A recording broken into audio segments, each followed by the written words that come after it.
Welcome to Spirit School. My name is Danielle Sarenk, also known as the Squamish Medium. I am the host of your Spirit School, where I will share all the lessons and learnings that I have uncovered through my intuitive development and mediumship development journey. I am a professional psychic and medium, an intuitive teacher and mentor, and I look forward to walking alongside you on this journey. Hello and welcome to Spirit School.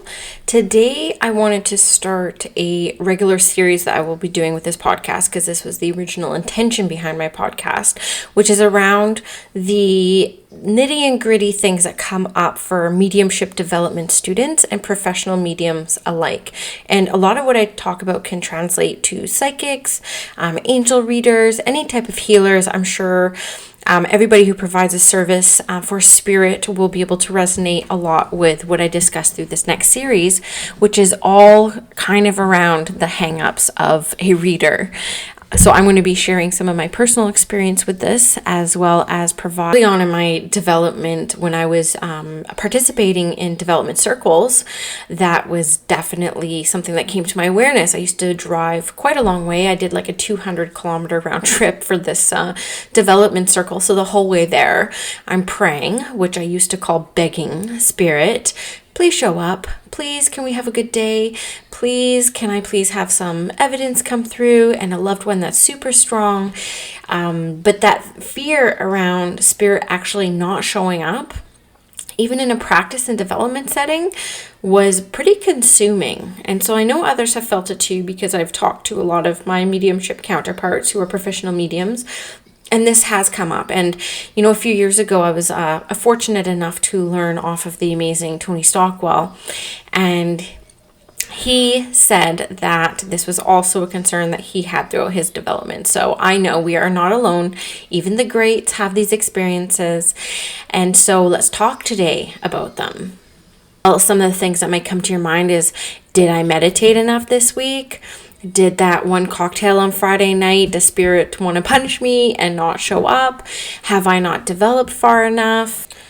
I haven't shown much devotion lately. I said something bad about somebody. I am not that in tune. And I'm sure that there's a million and one more reasons why we could convince ourselves that Spirit may not show up. And another thought that just kind of came to me is around, we can't force Spirit to show up. So what if they just decide to take a break today? Or even worse, I've had the thought come to me is, you know, what if I need to learn what it's like to navigate a situation where Spirit doesn't show up in one of my readings? So you can see, I know there's a lot of people right now kind of sighing a breath of relief, because you are not alone. And this does come up. It's just one of those natural things. So there's a million and one reasons, as we've just discussed, all equally as scary, all very consuming. And really worrying about this kind of stuff in advance does not help put us in that vibration level that we need to be able to connect with Spirit. So how do we then counterbalance these fears? Well, first of all, from my experience, and I've been doing this, 5 years now between developing and being a professional psychic medium, and I can honestly say, in my experience, Spirit has always shown up. Spirit has never not shown up. One of the things that does happen, though, is that I do not prepare myself to be in a state where I'm able to feel Spirit as much as when I actually take that time and devotion to put my vibrations high, open up with good intention to connect with Spirit for the purpose of healing that day. You know, a really simple cycle to prepare myself before entering a session. And you have to remember too, just like human beings, all spirit is going to feel slightly different from one another, right? Not every energy around you in your human experience feels the same. So that's going to be the same with spirit. So it really does take courage to just step in with the faith and trust, knowing that spirit will show up. Your intention today, as an example, is to provide some healing for somebody who's lost a loved one. And so your intention is to connect with that soul of the loved one to bring through messages of healing and hope. And so just trust and have faith that Spirit hears those prayers. They probably helped align that person with you. So worrying about them not showing up is going to do the opposite of raise your vibration. So I highly recommend you even do a little affirmation or prayer in advance and just say something along the lines of, thank you, Spirit, for showing up today and bringing validating and evidential information that will help this soul who's sitting with me move forward in a positive way. And it really, honestly does come down to courage for you as a reader to just go for it. Just sit with that client or sit in that practice reading and just trust that Spirit's going to come through. Open up your aura and blend your auras with those of Spirit and just know that they will show up. And yes, it will feel different almost every time because every soul is very unique, but you have everything it takes to navigate the language of that soul. Now, I'm the worst kind of Virgo, and I know any Virgo out there, as wonderful as we are, will agree. We are very much in our heads. There's a big insecurity that comes about us where if we are not perfect, we're not even going to try. So a thought like this, that Spirit may not show up, can actually derail a lot of people's development and have people have that mindset where they're not even going to try. So I really encourage you to just go for it. I always suggest to people to do more practice readings before they even consider going out into public or even offering donations or accepting money for it. There's a ton of opportunity for you to sit in a practice setting with friends and relatives, friends of friends even. There's tons of online Facebook groups where you can, people will post photos of their loved ones and you're able to do practice readings, which are very, and that's also a safe space to connect with the energy of a loved one and provide some evidence through your clairs that will let you know that even in that distant setting where you don't know your sitter, you don't know the departed loved ones, but you're able to bring through information that it can be validated. So it's a very low risk way, I find, of practicing the readings. And another thing that has happened to me as well, and this has taken a long time to negotiate and kind of understand, but I will have somebody sit in front of me, and I always ask people, just let me work for 20 minutes, and I will check in with you later on to see if there's anybody you're hoping to hear from or an area that I haven't addressed yet.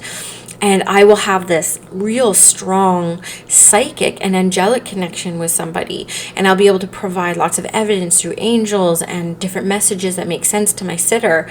And then the time runs out because this is what I was inspired to talk about today. And I will get somebody saying, I was really hoping to hear from my grandfather. So of course, as a reader, that is very hard to hear, and that for somebody, I know as people who are healers, we are kind of people pleasers in a way, because why else would we focus on the world of spirit and service if in some way we did not want to please all the people? So that is something that does happen, and it's taken me a long time to navigate that. And the me a few years ago would have thought about that reading for probably a year and maybe had reached out more than once. I hope everything was good, and really trying to protect your ego in a way. And we are human, so I don't think that there's any way to actually completely leave the ego behind when doing this work. Unfortunately, that's just one of the lessons and learnings we have as healers and service providers, is how to work with the ego in a way that doesn't derail us as far as our intentions and the service that we provide.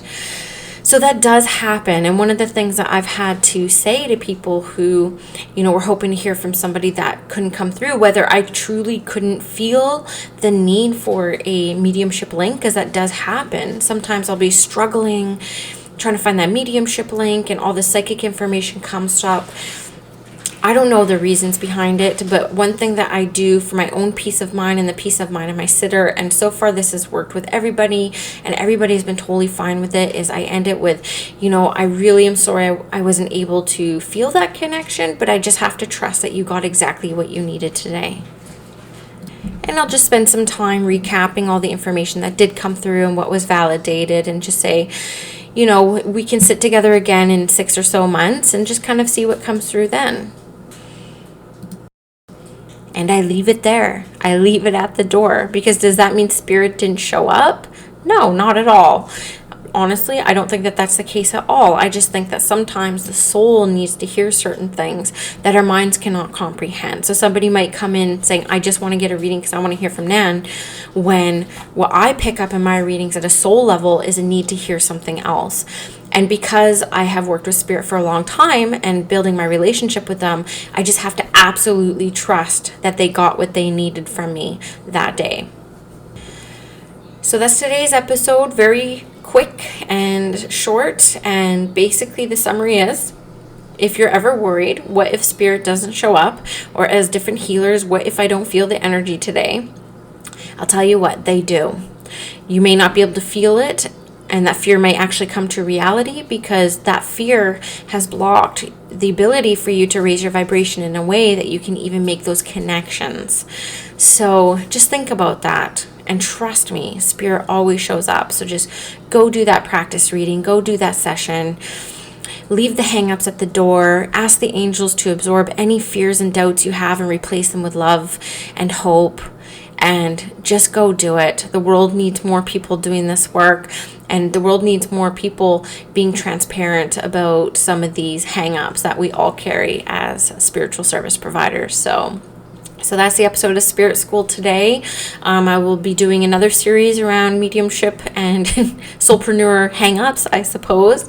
Let's talk about this in a very authentic and good way so that we can support one another. And I would love to hear any comments you have in this Me Too moment of, yeah, I've experienced that as well. This is how I overcame it. Let's keep these conversations going. So you can leave a review on iTunes under Spirit School. You can email me at squamishmedium@icloud.com. I'm also very active on Instagram at squamishmedium, and I really look forward to hearing the comments out of this episode. So have a good day, everybody.